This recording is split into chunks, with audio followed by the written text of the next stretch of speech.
Hey, I'm Damon Fairless, podcast host here at CBC and sometimes guest host of Front Burner. If you're a regular listener to Front Burner, you'll know we've spent a lot of time over the past year talking about the massive impact Donald Trump's having on us here in Canada. Well, my colleagues in Washington have been thinking back to Election Day just over a year ago, and they've been talking to Americans in key regions where the vote swung in favor of Trump to find out if they still support or regret their choice. Paul Hunter, Katie Simpson, and Louis Blouin recently sat down to talk about that and about how the past year of Trump has impacted their work too as Canadians in D.C. We have that conversation now as a Front Burner exclusive. Have a listen. We're gathered today on the one-year anniversary of the single most consequential election victory, they say. This is them, this isn't me. I'm a very modest person. I would never say this. Can you believe it's been 12 months already? Like, blink, blur. I looked at my daytimer today, and it's like full of scrawls because I'm just jotting down stuff as it goes. 12 months, just like that. Everything moves so quickly, it feels like nothing really sticks. Like you just blink and you're here. And Louis, you've moved countries. Well, yes, I came in the summer, so it looks even shorter for me. But, it seems long at the same time, in a way. Well, welcome to D.C. Thank you. Hey, I'm Paul Hunter, and I'm senior correspondent for the CBC here in Washington. I'm Katie Simpson. I'm also a senior correspondent here in Washington. I'm Louis Blouin. I'm the U.S. correspondent for Radio Canada. The new guy. Yeah. We are here in the CBC Bureau in Washington, D.C. I suppose we should tell people listening where we are specifically. The historic National Press Building, as everyone knows. Fun fact, both of you, once the tallest commercial building in D.C. Really? Oh. Yes. Did you know that? No. I'm getting surprises. Fun fact. But this is the place we go to work every day. And to get here, we walk by all the sights and scenes you've seen in the movies about D.C. The Washington Monument's not far away, Capitol Building just up Pennsylvania Avenue. And we are literally 2 blocks from the White House. And the best part about that, between here and there's a really good bar. And it's about the size of an entire block. So, you know what? If it's been a day, yes, they're open late, we can go. This office is always busy. Hence certain necessities. But the past year has been especially busy. From the moment U.S. President Donald Trump was reelected, there was no question it was going to be an administration that had an impact. Or as Mark Carney has put it, he is transformative. So here we are. It's just a few days past the 1-year mark, as we were saying, since the 2024 election.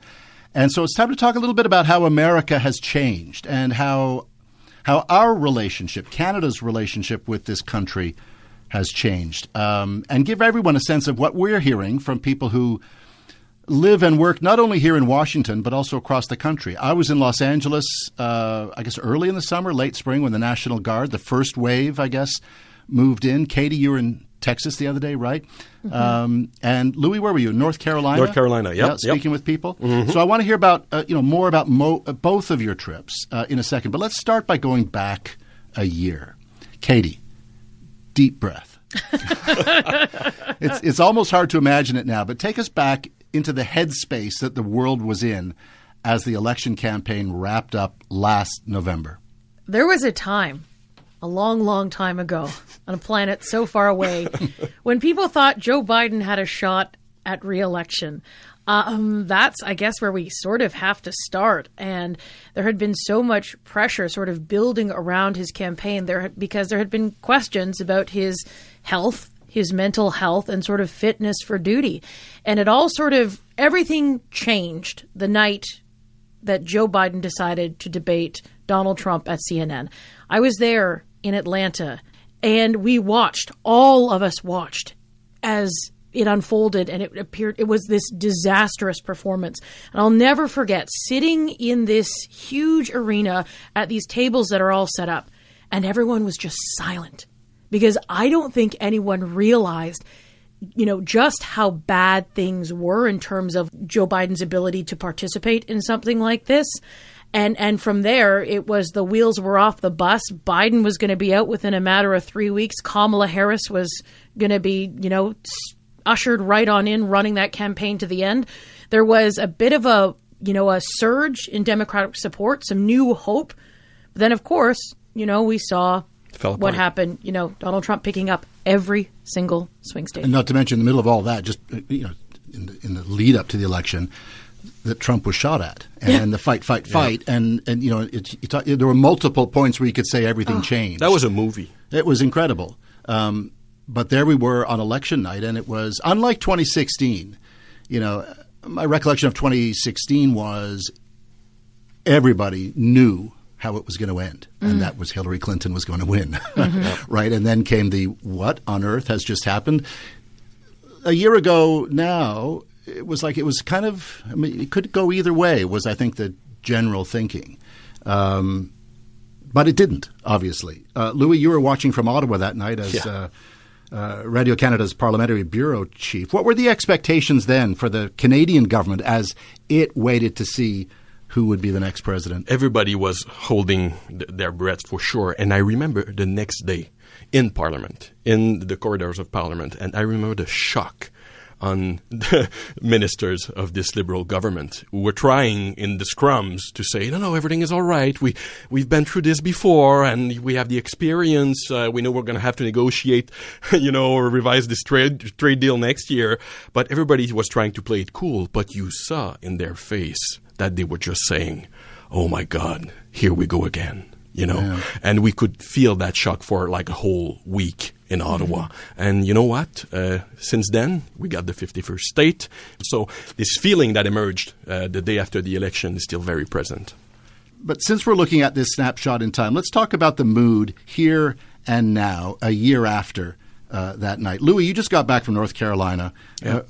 Where did you go and who did you speak with? Yeah, I wanted to see what are the impacts of the so-called Big Beautiful Bill that was adopted in the summer, where, that there were massive cuts to Medicaid, $930 billion over the next 10 years.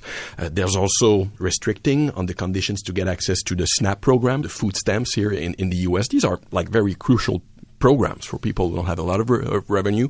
So I wanted to see a year in, did people feel betrayed by this bill, and do they see the impact? And what about cost of living? Because inflation is not under control in the U.S.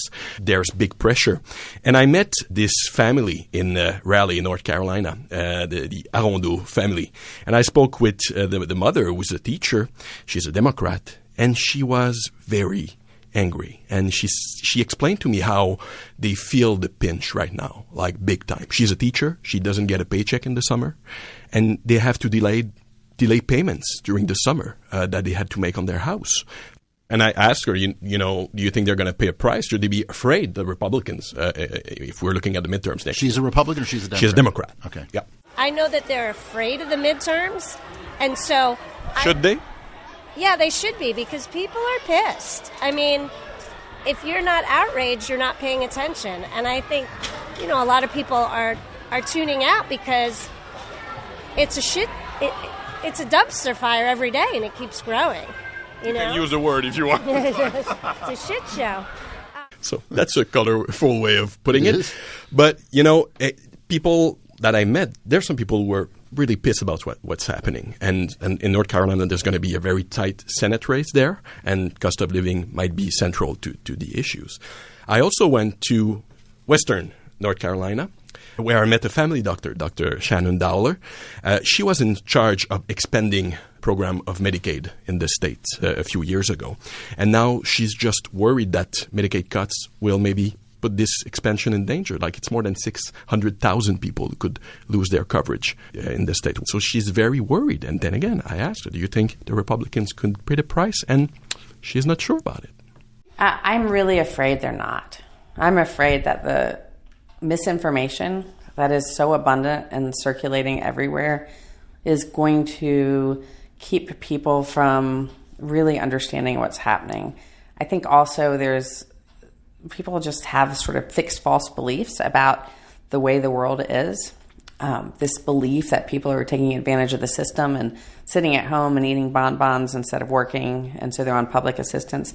That is just not my lived experience with over 20 years as a family doctor. So she's afraid, and she thinks that Republicans might not pay the full price for this.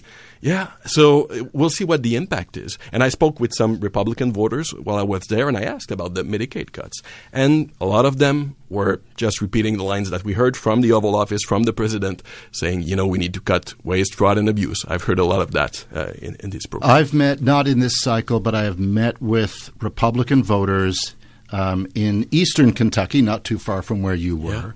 Yeah. I met a guy who was a coal miner, laid off, serious health issues, black lung, and at the time, Trump was looking to cut Obamacare, and he was terrified of this, but he still backed Donald Trump. It's one of the paradoxes of the political landscape in this country in the era of Trump. And I get it that Trump's disapproval ratings, he's really dropping, as by the way, do most presidents when they after the initial sort of wave goes by. But Trump's is dropping a lot, and yet historically he has been able to rely on people who, no matter what, will stand by him. Is it enough? Is the question exactly. In elections to come. Katie, you were just in Texas. What'd you get up to down there? So we decided to check in with voters 1 year after the election, and we picked this place called Starr County. It's in southwest Texas. It's on the border with Mexico. And we picked it because for 132 years in a row, the voters there had always voted for whoever was the Democratic nominee for president. But that changed in 2024. Trump flipped it. He won. And it was his message on immigration, and it was his message on the economy that really resonated here. And it's one of the poorest places in all of the United States to live.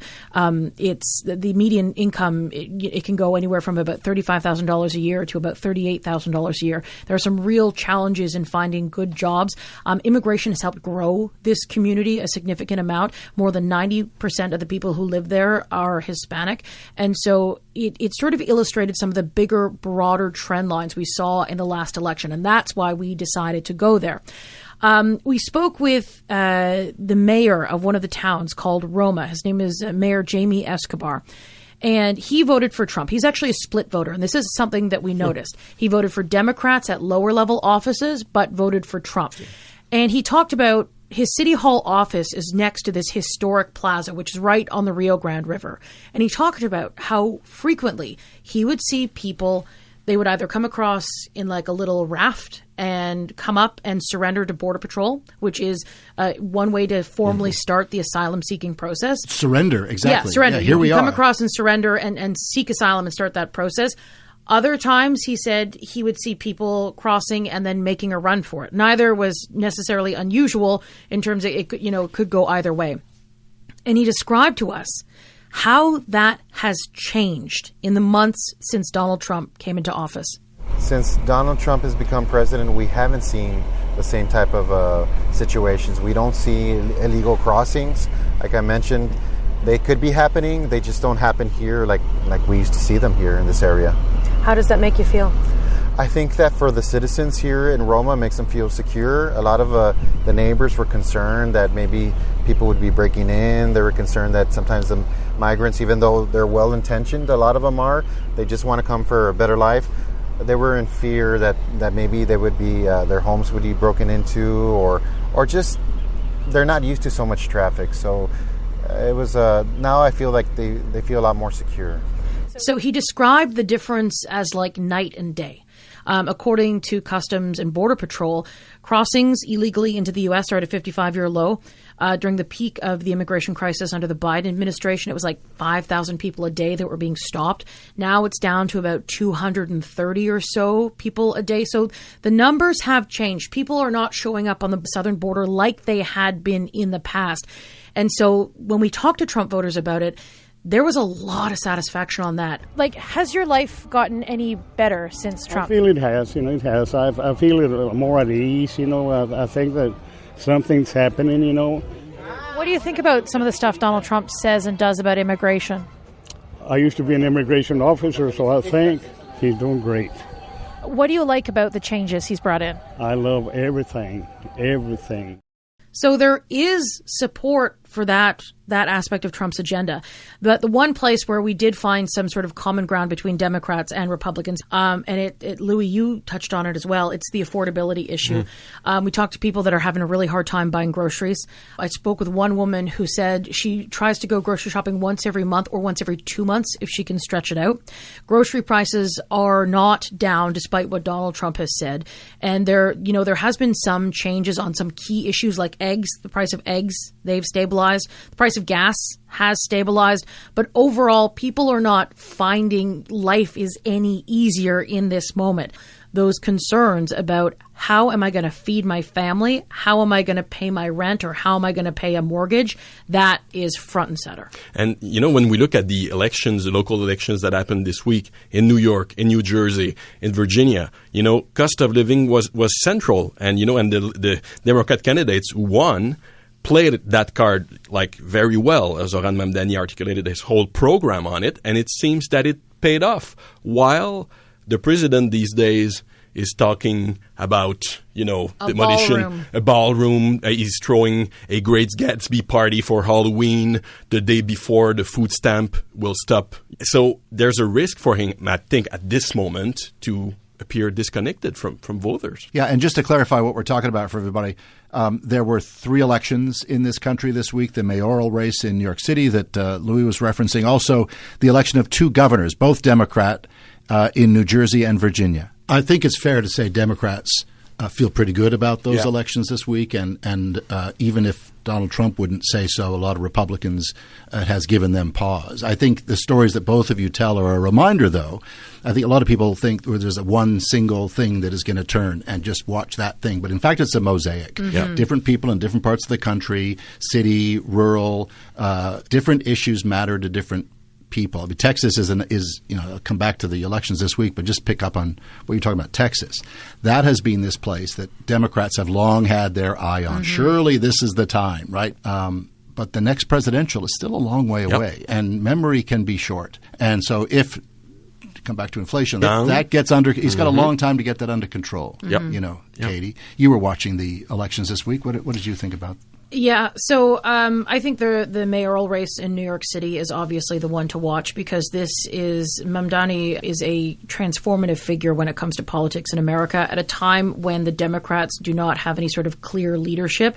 Is this the direction that the party wants to go? He delivered a message on affordability, on making, life easier in New York City, and it's a message that absolutely did resonate. He's being vilified by the Republicans, and you can sort of look at that sort of 2 ways. Is it because they're scared that his message might gain traction, or are they concerned about the changes he's going to bring in?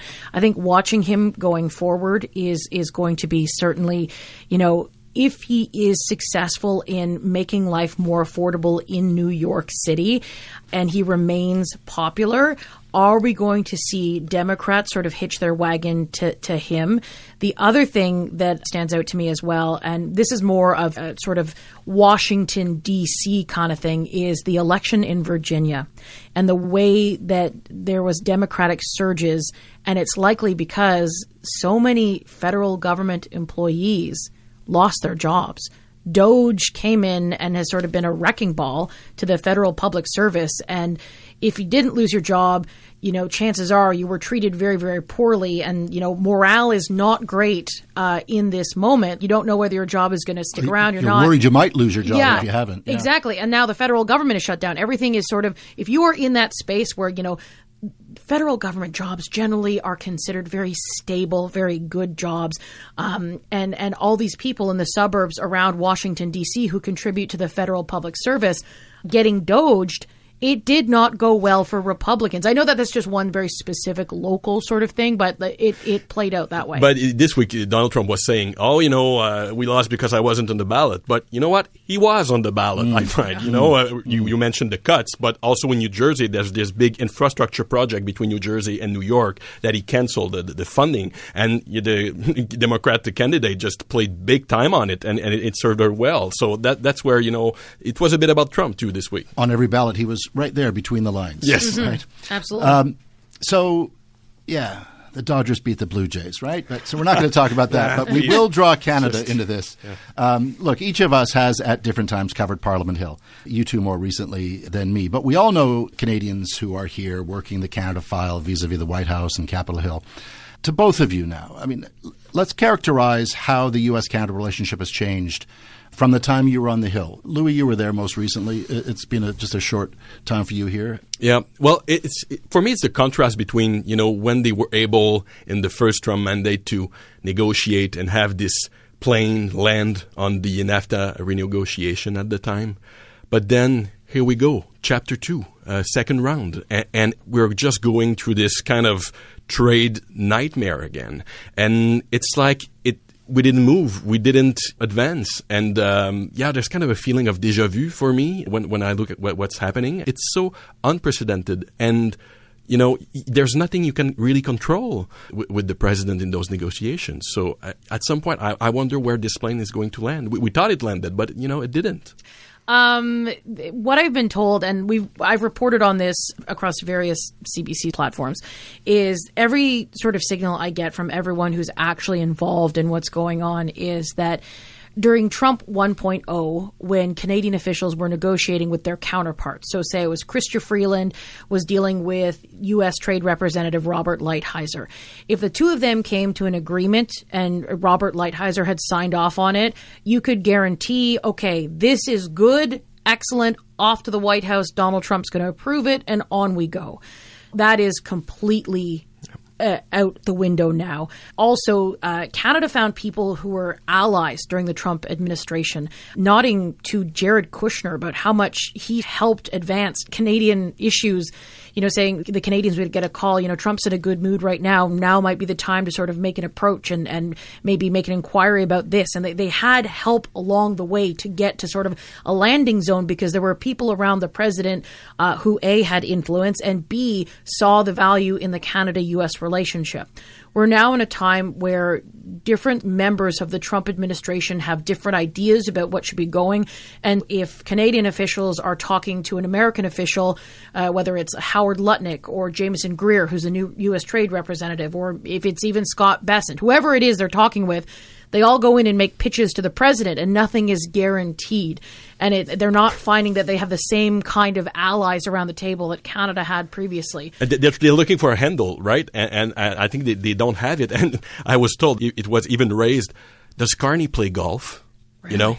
Could he go and have a game with the president and try to smooth things off, and apparently he doesn't play very well. So they're kind of looking. Maybe that's a good thing. Yeah, I don't know. Yeah, it could be. But, they're looking for ins, and it seems that it's difficult. I agree with you that the most complicating factor, I guess, besides the obvious, is just the unpredictability of it, that nobody knows what will come tomorrow. And that's a problem. No matter how you slice it. I thought you were going to say the most complicating factor is that Mark Carney's not good at golf. We're going to get a call from PMO saying he is an excellent golfer. I get so many questions from Canadians when I go back to Canada about what it's like to work here and cover U.S. politics per the way we've been talking here. I mean, if you're listening right now and you're wondering about anything we've been talking about or have a question that we haven't answered, we want to know what you want to know about. If you're listening on Spotify, please drop in a comment and let us know. Katie, what questions do you get when you go home? Is it as chaotic as it looks? And the short answer is yes. I was in Vancouver recently to speak to an audience of journalists just about what this moment is. And the story I told to sort of like sum up, we'll go back to January. Donald Trump was inaugurated, and one of the first things he did was he signed an executive order granting pardons to the people who were convicted of crimes or anything related to January 6th. And he did that at night. The next day, we all got wind of the scenes that were happening outside the jail in Washington, D.C. So we get a camera and we head on over. And what I witnessed over the course of like 3 hours was just so surreal. And it sort of starts, we get there, and there's a few, maybe a couple dozen pro January 6th supporters who are there at the scene. A couple of them have megaphones, so they're making a lot of noise. And, they're there, they're demonstrating, they're waiting for people to be released. But they're so loud that you actually see that there's an apartment building right beside the jail. And people in the building start lifting up their windows and start screaming out at them, screaming, January 6th, you wrecked our city, and it gets heated. There's expletives being launched back and forth. And then it goes from that to a hurling, an exchange of racial slurs back and forth. So as that's happening, that's one thing. It sort of dies down and peters out. At the same time, there's another group of protesters, or they're demonstrators in support of January 6 people, and they seem to be extremely religious. They're holding hands, they're standing in a circle, they're saying prayers, they're singing hymns, they're bursting into God Bless America, the national anthem. That's happening.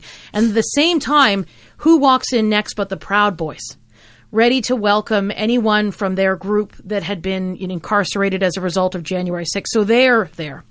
And then in the crowd, I see a guy that he's wearing a hat that says Biden sucks.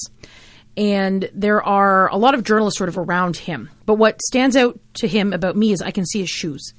And he's wearing orange prison-issued sneakers. So I know this is a guy who had just come out of jail. Sure enough, he agrees to speak with us. And we do our interview. He was arrested, charged, convicted on violent offenses related to January 6th. And he was just awaiting his sentencing. So we do our interview, and, I'm asking him, what do you think? What do you say to people who don't think you should be granted a pardon and all this kind of stuff? We finish up the interview. And the interview ends, and the camera's off, and I'm sort of just still talking to him. And he starts making fun of me for being Canadian. And he's like, so when are you guys going to be the 51st state? Mm-hmm. And I'm like, when I think about all the things in America right now and all the different things that are going on, it's that story. It's that moment that sort of all of it encapsulated into one, all of these different challenges and tensions. And then on top of it, we're dealing with, hey, when are you going to be the 51st state? It's just so surreal. I got a lot of apologies. I was in New York this week for the mayoral race. And, you're Canadian. I'm so sorry about our president. I get that a lot. I think it depends where you go, though, and that speaks to the divide here, right? Yeah. If you go, I mean, it's you get the 51st state jokes if you're in a Republican area, and you'll get the apologies if you're in a Democrat area. Yep. It's bizarre. It's very interesting and very telling, I think. Look, it feels like we have lots more to talk about, but it's executive decision time by me. So let's end this conversation for now by looking ahead. Louis, what are you looking forward to in the year ahead? First, cost of living. We've been talking about it. Is inflation will come back under control. I think that could make a big difference for the midterms, control of Congress, and what will happen to the next presidential election. So that's one. Second, will there be any maneuvers from this administration to try and control the way the voting process will happen? We've seen all these redistricting fights happening in a lot of states, but could it go further than that? I think we should be expecting anything and be ready for anything. Katie, what about you? Tariffs. What is going to happen with the Supreme Court case? The Supreme Court justices, in asking questions of the Trump administration about tariffs, seemed quite skeptical, really making it very clear that tariffs are taxes on U.S. citizens, and sort of returning back to the fact that it's Congress that has control of taxation of American citizens. It doesn't just simply lie with the president. And so what's going to happen on tariffs? Are those tariffs going to be overturned? What's going to happen to the markets? What's going to happen to small businesses? What will this do for Canada? Will the courts bring some relief? Or here's another question. We can have a conversation on another day. If the courts overturn this, does Donald Trump say, you know what? Well, all these other tariffs, raise them. More tariffs, bring them in. More sectors, find another way. Yeah, find another way to do it to make up for the money that they have to give back. It's tariffs all day. Tariff, and then another tariff. For me, I think I'm going to say Democrats. Wither Democrats, right? I mean, Trump's popularity is dropping, as we were noting earlier, and we've seen the rallies with Bernie Sanders and Democrat Alexandria Ocasio-Cortez and the tens of thousands of people, et cetera. But the messaging is complicated for Democrats. And can they take advantage of reduced popularity for Trump? I think it's always important to remember that 77 million people voted for Trump a year ago because they believed in a lot of what he was messaging at the time. And there are still many tens of millions who notwithstanding the conversation we've just had, who full on support the Trump policies and the Trump mandate. And so I think Democrats, per the elections this week, might be thinking that they've got an opening here. But can they Can they hone their message to something that matters? To, a lot of people would say move away from the far left, get to the center, to get into the jargon of it all, right? What are they going to do to get back to where they think they should be is, I think, one of the things to watch this year. Okay, that's it for us here in our perch 2 blocks from the White House, but we'll pick things up and be back again with you next week. It's all part of our look at America through a Canadian lens as we hit the 1-year mark since the U.S. presidential election. Thanks, everyone. I'm Paul Hunter, joined by my colleagues here at our CBC and Radio Canada Bureau in Washington. And I'm Katie Simpson. And I'm Louis Blouin, U.S. correspondent for Radio Canada in the U.S. The new guy. Yeah. Talk again soon.